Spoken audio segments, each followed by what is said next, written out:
I was about to say hola amigos. I don't know. I guess this is a good way of starting as anything. Cool light. Um, Welcome back. This is another Sunday Scores video. It's Wednesday. I got a few things before Sunday, and I was going to film a video on them and got bored. I ordered some frame building supply parts, and I went to Frame Builder Supply, and I got one of the aluminum dummy headsets because I've wanted it for a while. I just have my Norther stuff. I've made at Norther, not buying them.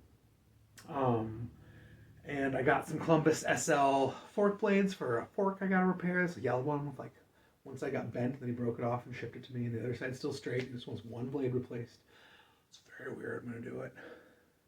Hopefully tomorrow or Friday. And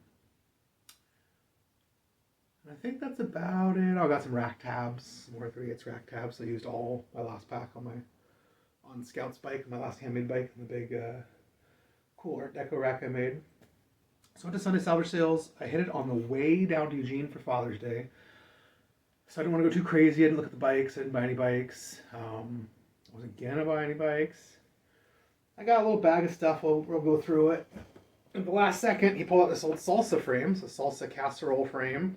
It's got a tiny bit of paint rub back here. It is nothing. It's barely hit the paint in a few spots. You know, it's scuffy. It's a used frame, but it's not trashed at all. It does have one scratch right here, which looks to me like a paint scratch, but my fingernail sure can catch it.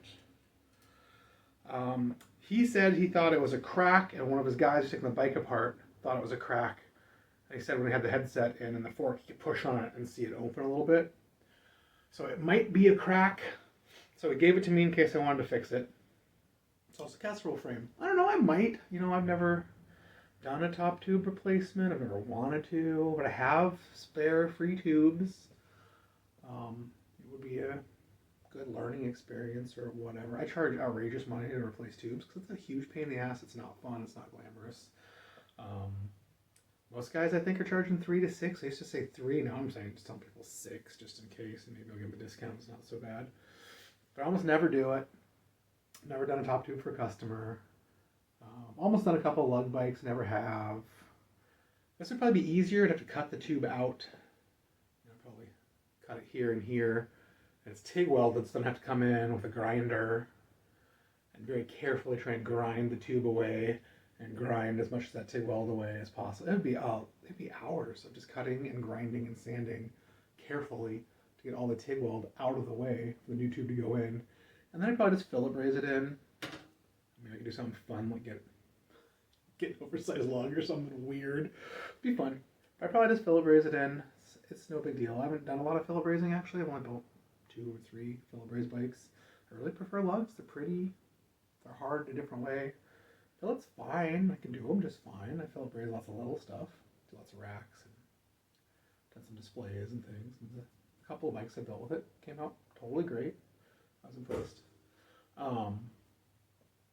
Practiced a lot of fillets. So I'm gonna take this back to the shop, I guess, and put it on my alignment table and put a big bar in there and see if I can get that to flex and open up. See if it really is a crack. It's just a scratch. I don't want to wreck the paint anymore if it's a crack. We're gonna really wreck the paint on the Salsa Casserole. It's a pretty cool bike. You know, for modern bikes. It's probably from the early 2000s. These were super popular with a lot of the bike nerds I knew at the time. It's like a Surly, but like higher quality and cheaper and lighter weight. Or not cheaper, more expensive, but like pretty nice. So before I left, I said, "Hey, do you have the fork?" And I was like, maybe a deal breaker, and he goes, "Yeah, we want money for it." I'm like, "Okay, how much money you want for it?" He went and grabbed the fork. He said $50. And I was like, "Oh, $50. The fork, that's not a bad deal." I was like, I don't want to. But they brought this fork out, and it had the proprietary rack on it still. So this blue painted rack. Had the front brakes on it, and it had the velvet orange fenders, and all the fender hardware is still on here and complete. And you have the back one too. I was like, well, okay, it's $50. I was like, throw it in my bag of junk too. He was like, no, 60. And I was like, still a good deal. So I bought it. So I guess I'll save this frame because I have the fork and the rack.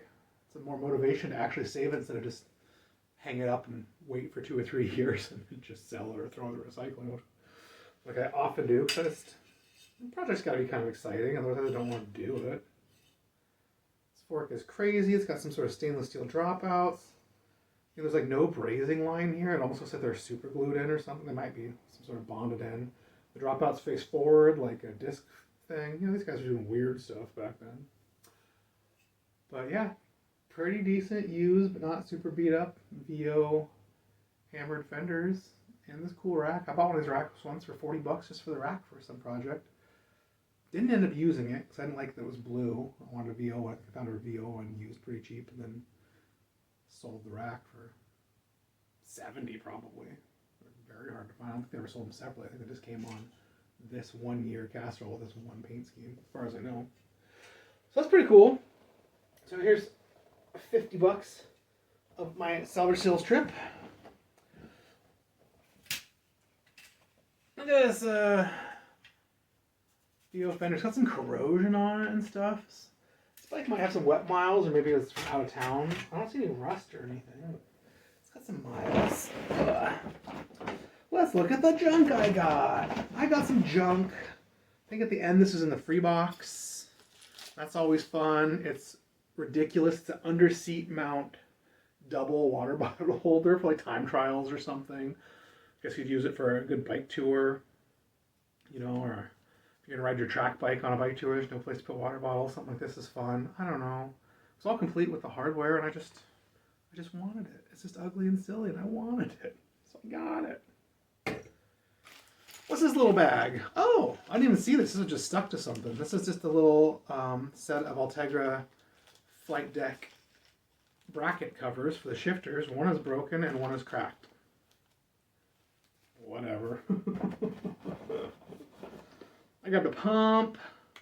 It's a mountain bike frame pump. It has no pressure. It's totally dead. But it has this little cap, and I think I have a nice little frame pump that is missing this little cap, and it's proprietary size to these Steel Peak ones. It's the road morph, not the mountain morph, so I'm not 100% sure it'll fit. But, I basically threw it in, and this bag was going to cost me $10 whether this pump was in there or not, so worth it. I mean, I also might just open it up and realize this is missing an O-ring or has a damaged seal. It can easily replace it at a hardware store. You never know. I also have a bag of new old stock weird Steel Peak pump parts that I got in like a collection of somebody else's. Like a gallon-sized Ziploc bag with thousands of O-rings and caps and parts. And I dug through it, didn't have that cap. But every other cap had like 2 other ones I was missing for pumps, I didn't realize. Somebody else pulled this at $54.99 is what it's labeled. Somebody else pulled this out, looked at it, didn't buy it, set it back, so I grabbed it. I don't know much about it, but it appears to be a new... Is it new? Does it have wrench marks on it? The plastic, it kind of looks like it might have some wrench marks, so it might not be new. FSA bottom bracket, modern knee style weirdness. I don't know, I'll look at it. If it doesn't look dead, I might put it on eBay or throw it in my bottom bracket collection for repair. This dirty, dirty bag. I grabbed this dirty bag, so it looks like there's a complete set of brake levers in it. Let's find out. Complete set, not wrecked on or scruffy. Probably used, a little bit dirty, barely. Tektro cross-top levers, the RL 721s for the 31/8 clamp, it looks like. Some random plastic cap for something. It's a mirror or something. Oh, one of these little noodles for the little front cable stop inch and 1/8. Sometimes has little noodles you can aim, so you can have your brake cable come into it for like canties and stuff on inch and 1/8 bikes, and they're always missing these noodles. I probably have 10 of the stops in the noodles, so that's great. I always grab those when I see them. And a set of inline barrel adjusters. That's sweet. I mean, I never use the thing unless I have to, but once in a while I have to. I've been collecting a lot of them from salvage sales. It's, scarce things. One, it's a little bit dirty, but the pulleys don't look worn out at all. They're somewhere. It's a little scruffy, but it's a Dior 9-speed long cage black ridge railer. These things are magic. It's like one of the later 9-speeds. It looks more like a 10-speed. And anytime I have a modern derailleur that has any problems at all, I swap on one of these used normal Dior. Don't have a bunch of built-in pivots and stuff, and the bike shifts perfectly instantly. So I love finding those used. One set of Shimano SRAM Pro Wet Compound Jaguar just brake pads, brand new in the package. Always getting brand new brake pads in the package there. And then I always end up using them, so it is cool with me. Grabbed a single tube, it appears to be brand new in the box. 718 to 23, short valve. It's definitely not in the factory wrap, factory fold. Maybe it is. You know, it's brand new. Probably. I'll always pump them up and let them sit for a minute to make sure they're not leaking or somebody didn't mess with it. But beats paying $10 for a tube at the shop. Now, I saw this seat post in the donation bin last week. And I was like, oh, I want it, but it wasn't out in salvage. And it was out at salvage this week, so I grabbed it. It's one of the weird steel Dior XT seat posts from like the 90s. It looks missing a part. It is not. I can see that just the bottom plate is on upside down. This should be totally fine. Let's put it back together right. All the paint is worn off down low. They always are from putting them up and dropping them down on rides. So I have no idea what size it is. Someone has cut it shorter crudely. It's still cool. It's still cool. I love it. God, I hope it's the same size as my Bridgestone MB2 project or something. That'd be hot. I have some 7-speed cranks I might use on it too. I think I got it salvaged a couple weeks ago. Grab this little bag. What's in this little bag? I grabbed it just in case it's a complete headset. It is a headset. 1 1/8" used, ball bearings, no crown race. All the upper cups, no crown race. So is this actually usable to me? Probably not. Am I going to save it? I don't know.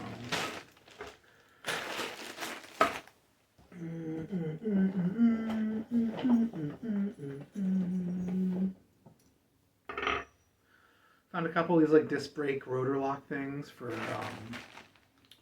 the non-6-bolt style. What do you call them? I don't remember. Grabbed a few of those just in case. There's a couple of freewheel tools in there in good shape. Always worth their weight in gold. FR5. Someone just tell me I need one of these. I'll take it with me. He's coming on Friday to buy a freewheel from me. He said he needed this tool. Good, now I have one, and maybe he'll buy it from me too, instead of going to a shop and buying a new one. Ooh, here's a SRAM Rival front derailleur. It looks 31.8. It's black. I don't see any scuffs anywhere. It's got the cool pulley and a bolt for like weird cross bikes. You have to come down and back up again to do bottom pull. I have some other Rival stuff I put on eBay, and no one's carried out the derailleurs, but I did sell the cranks. A lot of people looking at the levers, the 11-speed Rival stuff that someone donated to me. I think I got the derailleurs at salvage sale. Someone donated the cranks and shifters to me after they did a repair on their bike. Here is a matching Dior 9-speed top pole. It might be the dual pole, but front derailleur in not bad shape. I don't use these that often, but it matches that. Rear derailleur might be off the same bike. Got this. This is a cool thing. This is a crack. It's cracked. This is cracked and broken.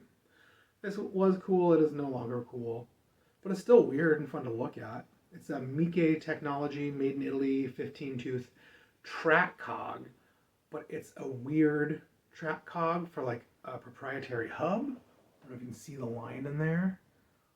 And then it's on a threaded adapter. So the adapter like press fits on, and then maybe your lock ring holds it all down. But the adapter is broken, cracked in several spots. So it's probably recycling. Maybe I can hammer the adapter out and save it in case I ever come across a hub that only takes this cog. Which I might. I have one set of Mike hubs. I don't know if they take this cog out. To look at it. Another proprietary new old stock. Well, it looks like it's barely been used. Maybe once. No damage. Suntour Japan 888 2-prong freewheel removal tool. I love these. These are so easy to damage. You have to put these on and then put the quick release or the track nut or whatever axle nut back on. Hold these down tight. Otherwise they slip and destroy these two teeth. So easy. They switched to the 4-prong. You still have to do it with the 4-prong. These 2 prongs, easy to mangle. I still mangle them once in a while. I still use them once in a while. I probably have 20 of them. But for a long time, I didn't have very many. I'd have to buy these new once in a while because I'd destroy the old one or lose it. So I grab up every one I see. I'll break them all eventually. Here's another one of the center lock. Little lock ringy dudes. I have a few. I don't know. Here is a tire pressure valve gauge for Presta. I have a few. It was just sitting there. No one else cares. It's going to go in the dump. I grabbed it. I grabbed this. There's a bunch of headset parts everywhere and a box. So I think they all fell out. I think I grabbed them all. As I dig them out, I'm going to set them aside, and it's definitely new. Let's see if I have the whole headset. That'd be nice. Single freewheel that someone pulled out. It's a Shimambo. It's dirty. It's probably fine. But I like the Shimano freewheels. I hate every other freewheel. They're all junk and explode immediately and have warranty issues. Shimano's don't. Every other freewheel in the world's like $12 and Shimano's like $25. So Shimano it is. I think that's wholesale and basically retail. Shimano doesn't price guarantee their stuff anymore. Like you can buy everything online for basically wholesale. But it's all anyone wants from me. People always want used Shimano freewheels from the shop, single speed freewheels. So that I give them away to my friends or sell them cheap as fast as I get them. So I got to grab them. I found one of these pedals, and I got one of these Specialized touring pedals 4 or 5 weeks ago, and I thought maybe this is the matching other one, because it was just one, never found the other one. But I kept digging, and they were both in there. So here's a nice set of vintage Specialized black cages. No damage, no scuffs, good shape, with some cool Alfredo Binda leather straps and some ugly black plastic toe cages. These are in good shape, man. I'm gonna put these up for 40 or 50 bucks on eBay after scrubbing them. Used to be able to get that for them. Maybe I still can. They're gorgeous. I have a nice black Specialized stem that I talked someone out of recently. They wanted some bars. I'm like, that stem's all wrong and I want it. I'll swap these other stem and bars for that stem.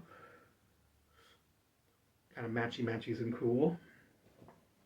Oh, I grabbed this one stem because it's pretty short. When you own a shop and sell used stuff, short stems are all anybody wants.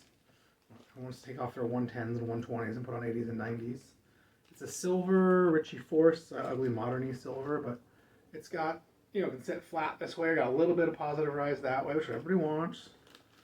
Sometimes these are labeled, all the sizes and bar clamps and all these things. This one is not. That's fine. There's also a Schwinn quality stem cap in there. Hilarious. And one stem cap bolt and one spacer. It's cool. I have not been selling any short stems, so I'm not really doing any bike repair work. Very few people find me just by walking through the alley.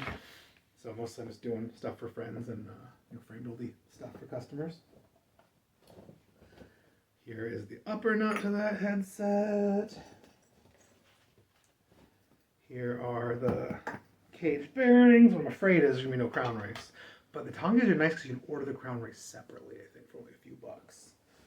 So even if it's missing the crown race, it's worth a few bucks. Here is the dust seal, probably for the bottom. I don't know if the top has one. This one, probably. Looks like it does. Here's the lock ring, tooth washer. Oh, here is the other dust seal, so all I'm missing is the crown race. I'm going to go on eBay, it's going to buy $12 on eBay, like $3, if you can find them at a shop or something. Might look, maybe I'll call Tomcat Bikes, he's probably got one. Here's a weird spacer, I think, for 6-bolt rotors. I've never needed one, but I know that was a thing for a minute.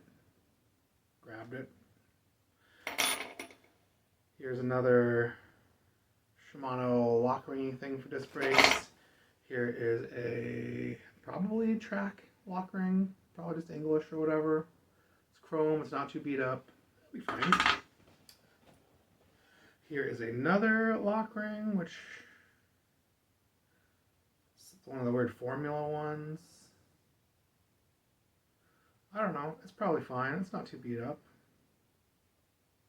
I'm not sure if this is for, this might be for a disc brake thing. It's got a bunch of teeth wear marks on the backside. I'm not sure if it's for a fixed cog, maybe. I have a few of them. It's not surprised to find in there. This appears to be a new, well, it's got a little blemish, but it's a Chris King seal bearing, no thread headset, top nut. Usually like $10 for these, with a bolt and a star nut attached to it. Probably get $10 for that on eBay if I put it up, or maybe I'll save it in a pile. Random bag of just some nuts and washers, just some brand new water bottle boss bolts and rack hardware, just random M5 stuff and some Presta valve jam nuts and stuff, whatevs. Found this, had a few of these in there, but this is the only one I really liked. It is a crank extractor. Collarless crank extractor, and it's got the 14-15 socket on it. Oh, I love that. Looks like an 8mm on the end for taking off 8mm bolts. Put a wrench on it and turn it, and it's got the crank extractors can take, you know, normal 14mm stuff off and the older Sagino 15mm stuff. I mean, you know, I have like a zillion of these and I don't need any, and I have all the Part 2 ones, the real handles, but these are fun and cool. Some might want it. It looks minty. There's a little bit of rust. It looks like it's never been used. And I grabbed this one cassette, and I'm like, I'm not grabbing more used cassettes. I never use them, doesn't matter. But this is a Mavic cassette, and there's a note on it. Only fits Mavic 571, 577 hubs. Does not fit modern Mavic hubs. This is vintage Mavic stuff. I'm going to look at the teeth. If they're in good shape, I'll put this on for sale. Sometimes I've gotten outrageous money for vintage Mavic stuff. I mean, like, I might get $200 for this. I might get $50 for it. Maybe no one wants it. But I've gotten outrageous money for vintage Mavic stuff from the 80s and 90s because they don't make stuff and doesn't fit modern stuff. And it's cool. About last summer, the summer before, I went to buy a trimming stand off a guy for way too cheap. And I got there and he just had tons of vintage Mavic stuff from the late 80s and 90s. And he wanted me to buy everything, not just the trimming stand. I didn't want to because I was broke, and I was like, yeah, okay. I think I talked him down to about like $350, which was like literally everything I had in my bank account. So at the ATM and got it, and I probably made $2,000 selling that stuff on eBay. I mean, I had 2 stems I got more than $100 for, 2 handlebars I got more than $100 for, 3 or 4 hubs that I got like $200 for each. Like, frame, a nice old handmade time trial frame that I sold for way too cheap, but I just wanted to get rid of it. $150 or something, but like I made dough selling that stuff. And I still have and use that trimming stand to this day. I love it. It's barely worn out, brand new. But that is my scores. I did order some stuff from frame builder places, but I'll probably add those to my video next week. And I had a fairly decent week on eBay this week. I might go order a couple more tools I need pretty bad.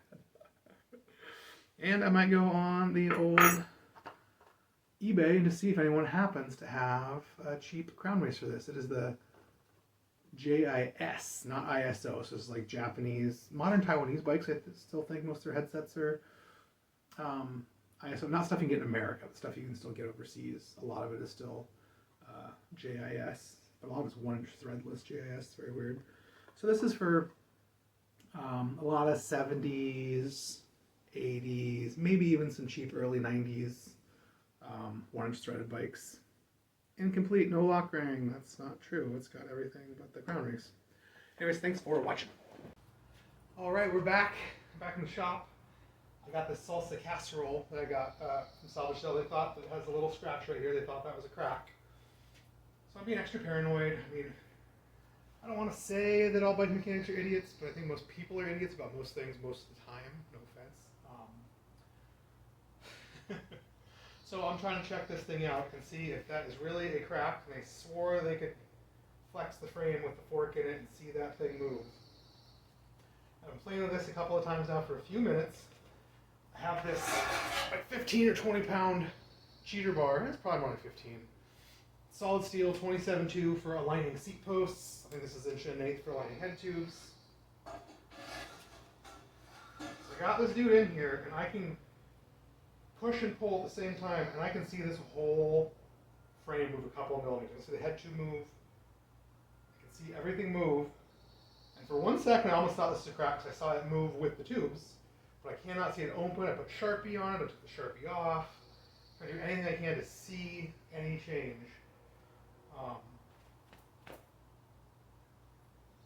And like I can say this whole head tube, I'm afraid I'm gonna start warping this head tube, trying this over and over again. This is the way I'm finding the best, up against my body, then pushing and pulling at the same time. I'm trying down, I'm trying up, and I'm really trying out. And I can see the whole frame move, and this crack is not opening or closing at all. It is not a crack. It's a scratch. It's a paint scratch. That's what I thought it was originally. I could catch it with my fingernail, which scared me, but I think it's just because it's a deep paint scratch. It's real little. I don't think this frame's cracked. I'm going to give the whole rest of it a look over, but I might just build this bike up. I might just put it up for sale as is. I'll probably just put it up for sale, and if it sits around too long, I might build it up. Maybe I'll 650B mod it, because that's hot. That's all I care about. I know no one else cares about the little hotness of the 650B mods anymore, but I sure do. So that's it. I'm calling this not a crack. Whoever I sell it to, I will let them know it's there. I'll let them know that the shop thought it was. I'll let them know I checked and do not think it is. And if it ever does crack or move or become obvious there, I don't know, repair it or whatnot. If you heard me talk about this fork earlier, watch my Instagram. This is right before July 2025. I'll probably start working on it in the next today. It is a Fuso vintage Columbus SL fork. According to the guy who bought it, it looks a little different to me, but I think they might have just cut some off the tip as well as the top. It's the thing people do. I usually don't. I might have done it to get the tip to line up perfectly with the dropout. I usually like the dropout to come out and go into the tip. Have as much of the skinny part of the fork as possible. So I went and bought a set of brand new Columbus SL blades because they're still making them. I put this thing on the alignment table. This side is still perfectly aligned. This side is fine. It's got some stress cracks. I think he bent the fork and then snapped it the rest of the way off to ship it to me. Oh, looks like he made a hacksaw through it to ship it to me. But it's still pretty straight, so I'm going to try and clone. I don't have any Columbus dropouts, but I have new old stock Campy dropouts. So he'll just get a Campy dropout. So I'll braze the dropout in. I'll try and clean the fork tip up to look as much like that side as possible. Looks like it was just done with a big round file. I used to do that a lot. And then I'm hoping I can match the rake in the same spot. I got two blades. You only buy them as a pair. So I got two shots. Hope I can nail it the first time, not do all the extra work. And then I got to get this blade out of this crown. So I'm going to heat it up and take all the paint off. Then I'm going to get this blade red hot and see if I can just wiggle it out without putting too much heat into the crown and messing it up. And then I'll spend a bunch of time sanding, filing inside there, all the brass out until it's nice and clean again, so the new blade will fit. So anyways, I'm hoping I can do that today. He's got a ride coming up by the end of the month, so maybe he wants it back and get it painted and stuff. I think, or maybe that was somebody else. I don't know. Anyways, I've been sitting here for a couple of weeks. I told him it'd be pretty fast, and it's not. I kept forgetting to order the blades. Then I kept forgetting to go pick them up. And I got sick all last week. Barely better. And then maybe I'll get back to finishing my frame. I'm hoping between customer stuff and pickups and things, I might be able to get those seat stays on, at least finished mitered and ready. Hopefully brazed on. And then I did order another fork crown that I might use. The one I got, it's just too narrow. The frame, the way I dimpled it, the way it fits a big tire, the fork crown won't. And so I could just do it to say it only fits a 42. Whatever one's 48. The back fits a 48. That's the hard part. I just ordered another fork crown. I think that means I need to order another steer. I don't remember if I ordered another steer or not. Always gotta order more stuff. Ordered a bunch of tools. They'll come in. I'll show them off next week. There's also a bunch of stuff happening. There's the Bike Recyclery is the big online store here. There's tons of new old stock of vintage parts. They're having one of their garage sales where some of their stuff is still eBay price, but I think it's cheap, and some of their stuff is actually kind of cheap. And some of their stuff is still insane. You're like, that's so much more money. I don't know why you think that, but that's how all bike people are. And one of my friends who goes to salvage sale, he's having a big sale. He's been tuning up bikes all year, buying at salvage sale, tuning them up and getting them ready, and he's going to flip them all this summer. And then I just saw another swap meet that's happening, I think tomorrow morning at Migration Brewery. I'll try to overlay all the stuff. So that's all happened. I'll try and get this thing. It's Friday already. It's Friday. I got this stuff on Sunday. It's Friday. I'll try and get this all edited and up tonight if I feel up to it. So that if you guys see this who are in town can come to the thing tomorrow morning and Sunday. I'll probably be there. A guy from Australia just messaged me on Facebook too. And I get a lot of people messaging me asking me to do this kind of work, for this sort of part. Some of it comes through and some of it they just flake forever, and some of it they just flake for a while and get back to you. It's frustrating. But a guy said he's in town from Australia. He's going to a couple of these things, and he saw my new old stock frame building parts, and he wants to come hit me up on Sunday. So I might meet a weird Australian guy. I might sell some vintage frame building parts. It'd be sick. All right, thanks for watching.